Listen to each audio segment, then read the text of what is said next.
Em nome do Pai, do Filho e do Espírito Santo. Amém. Senhor e nosso Pai, concedei-nos a vossa luz para captar interiormente a vossa mensagem. Sabemos que sois o caminho, a verdade e a vida. Que saibamos então entender o que isso significa, Senhor. Que vós sejais a primeira e a última palavra em meu coração. Falai, Senhor, que o vosso servo agora vos escuta. Meus amigos e irmãos em Cristo, começamos então o mês de setembro, dedicado ao estudo da Palavra de Deus, ao aprofundamento das Sagradas Escrituras. Aqui no Brasil, esse mês é dedicado à Sagrada Escritura. E aí nós queremos, ao longo desses dias, refletir o livro do Deuteronômio, que a CNBB propõe para nós como meditação da Palavra de Deus.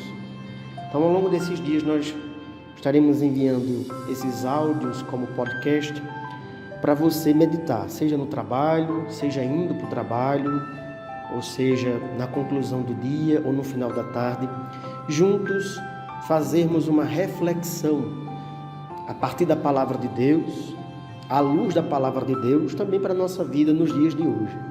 Então, convido você desde já a entrar no texto, a começar a ler e saborear esse texto do livro do Deuteronômio.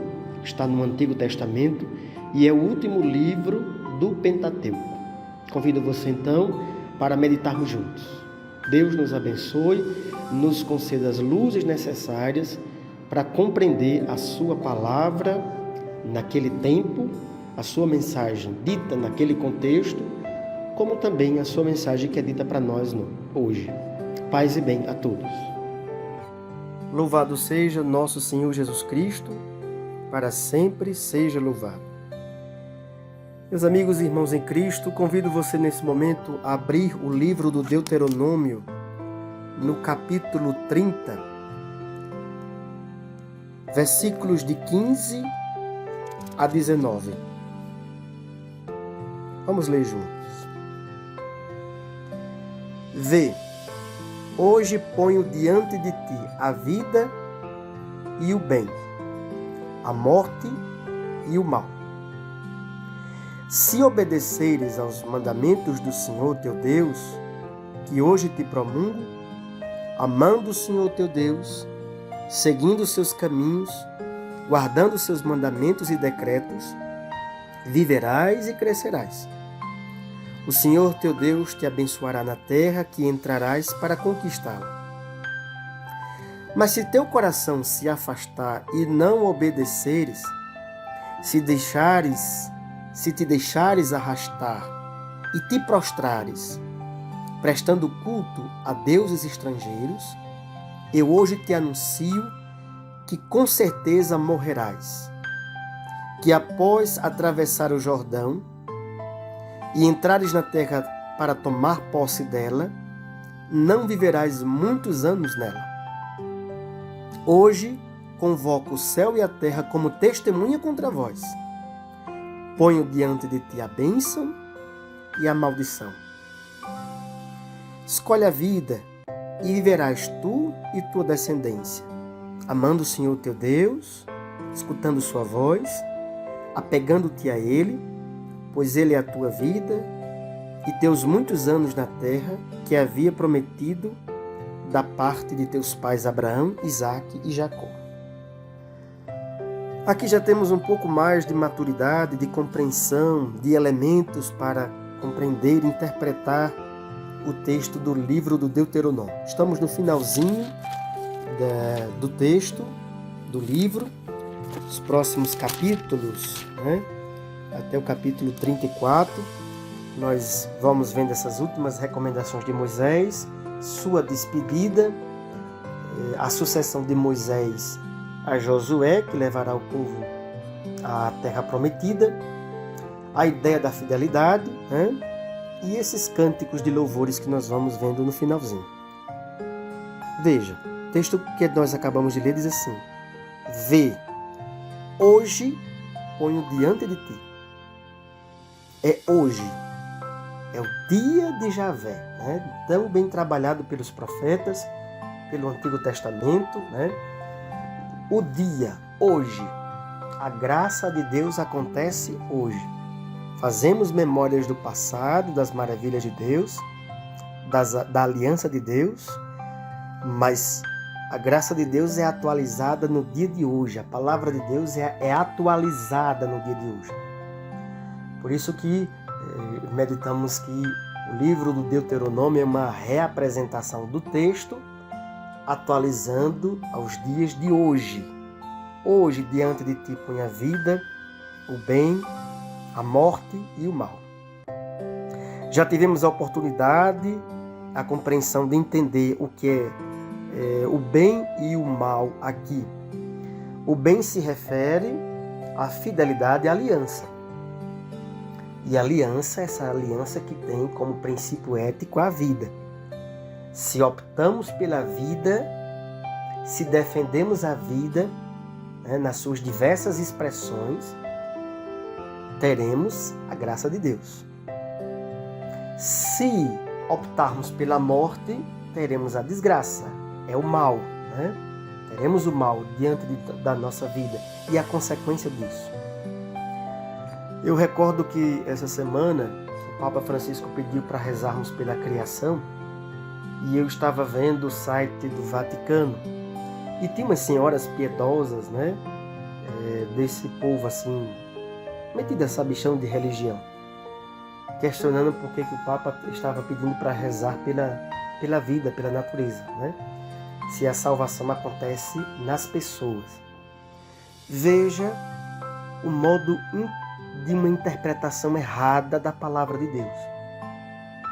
Quando o Papa fala para rezarmos pela vida e termos zelo pela vida, pela criação, ele está falando como um todo.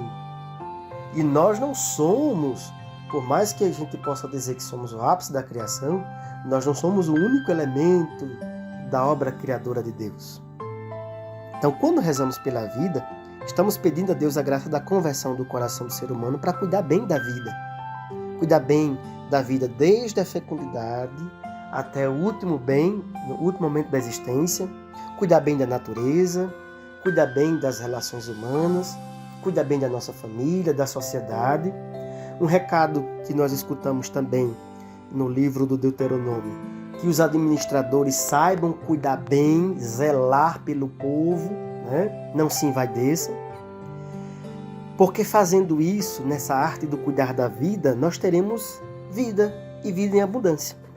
É aquilo que Moisés dizia, né? Diante de ti põe a vida e põe a morte.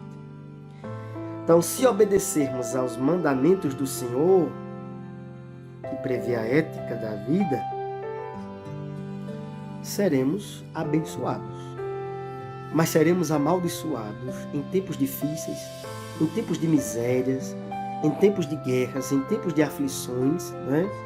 Se a ética da comunidade humana não estiver à luz da vida.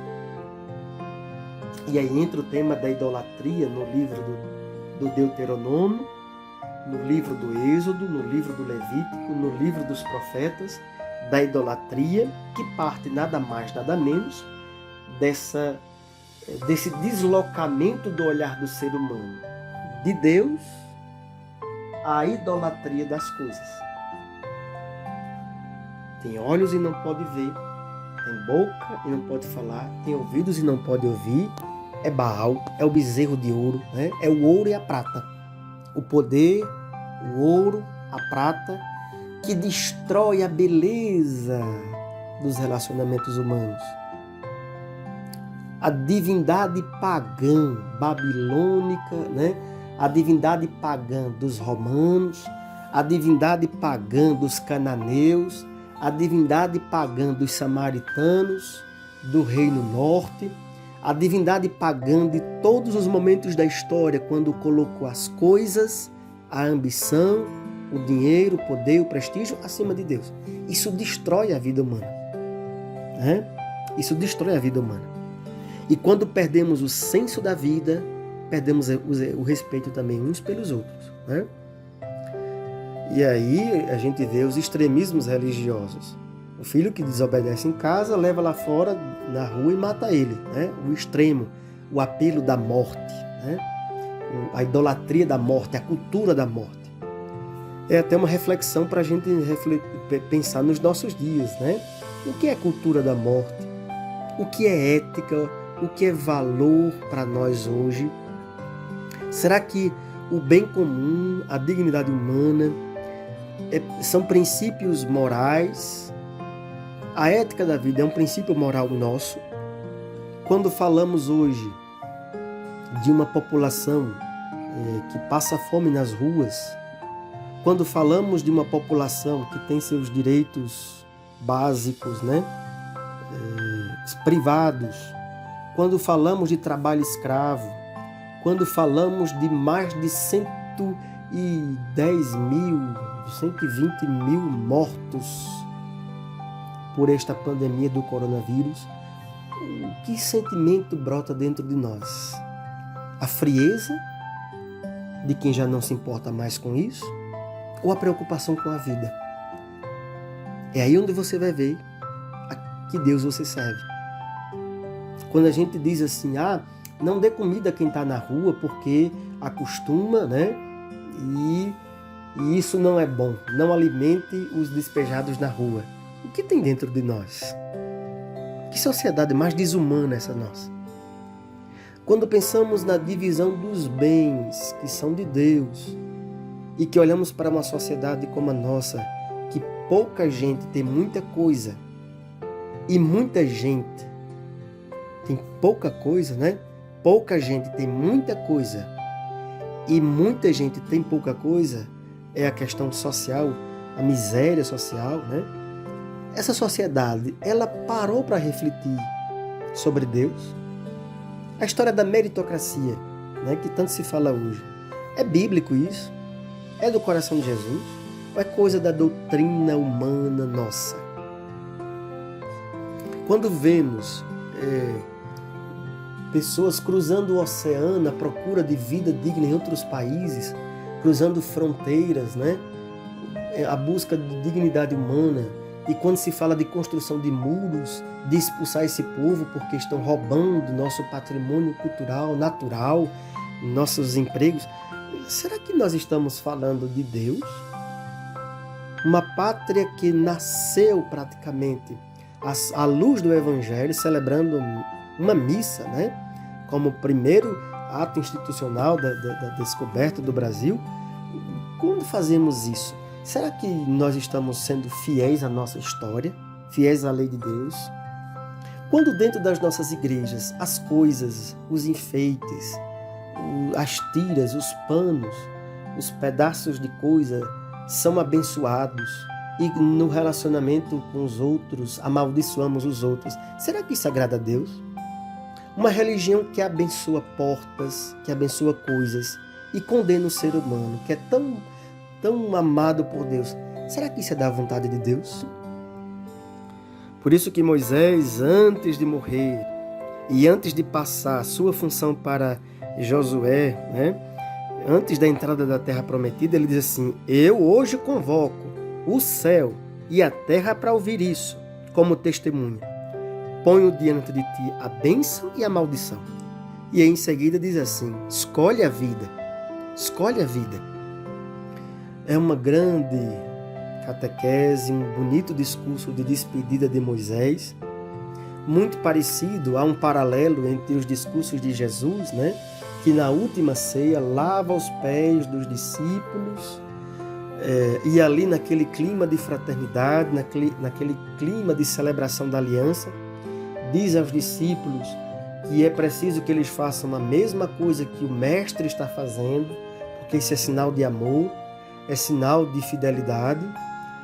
A religião, o cristianismo, suas doutrinas construídas, elaboradas e reelaboradas ao longo dos séculos, será que essas doutrinas nos aproximaram mais de Jesus ou fizeram apenas falar dele, porém nos distanciaram dele, de uma prática? A ortodoxia está ligada à ortopraxe, né? É uma forma da gente refletir. Nas nossas catequeses, seja com jovens, seja com crianças, com adolescentes, jovens, né? Nossos encontros de jovens, de casais, nós refletimos a aliança ou falamos repetidamente, Senhor, Senhor, Senhor, louvores, louvores, louvores, e não instruímos, como Moisés tanto pediu, né? Dirás ao teu filho quando ele te perguntar. É uma catequese de geração a geração. Lembrar da aliança de Deus. Lembrar dessa aliança de amor. Nós temos um Deus, que é o Deus da vida, que é o Deus do amor.